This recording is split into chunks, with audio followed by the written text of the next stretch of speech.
Eric Krohn here with KnowBe4. And this year, as we go into Cybersecurity Awareness Month, we want to talk a little bit about some of the things that we have to watch out for. Things specifically like scams. They're everywhere. And it used to be that scammers could only scam people in person, but now with our digital age, they can scam people all across the world, a bunch of people at a time. So some of the more common ones I see, or ones that I see that people lose a lot to, are things like this. For example, email. You get an email at work and it's HR and they want to talk to you about the upcoming annual raise. Well, of course you want to talk about that, or maybe if it's a bonus. So what do? You click on the little link, accept it. It asks you to log in to your email account to put it on your calendar. You put in your username and password, boom, everything looks like it's good. But what really just happened is you went to a fake login screen, gave them your username and password, and now the attackers have access to your accounts. This can even happen if you use multi-factor authentication.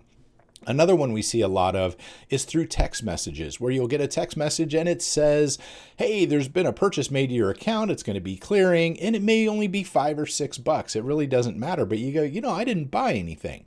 So you click on the link in the text message and you log into your bank account, and lo and behold, it looks like it was just an error. But again, they've tricked you by sending you to a fake login page. Now they have your login for your bank and they wipe it out for good.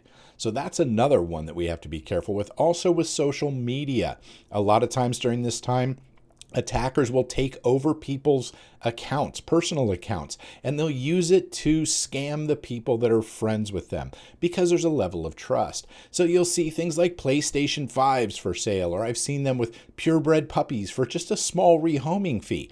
And when people try to get these items, they ask them to send a deposit through Cash App. And it turns out the Cash App address is not the same as the person, but they say something like, oh, I don't have a Cash App account, so this is my friend. She's taking care of it, or he's taking care of it for me. Just send the money there. Turns out, like I said, the account's been taken over by scammers, and they're just collecting these sometimes very large deposits for items when actually it's not that person at all. Now, these things are happening all the time. There's all kinds of cybercrime. It really pays to be aware of that these days because, unfortunately, it doesn't matter who we are or what we do. We have a digital trail these days, and we really need to be careful with how we deal with things. So, keep these things in mind. Be careful out there. Be very cautious when you see things that are too good to be true, and stay safe this holiday season.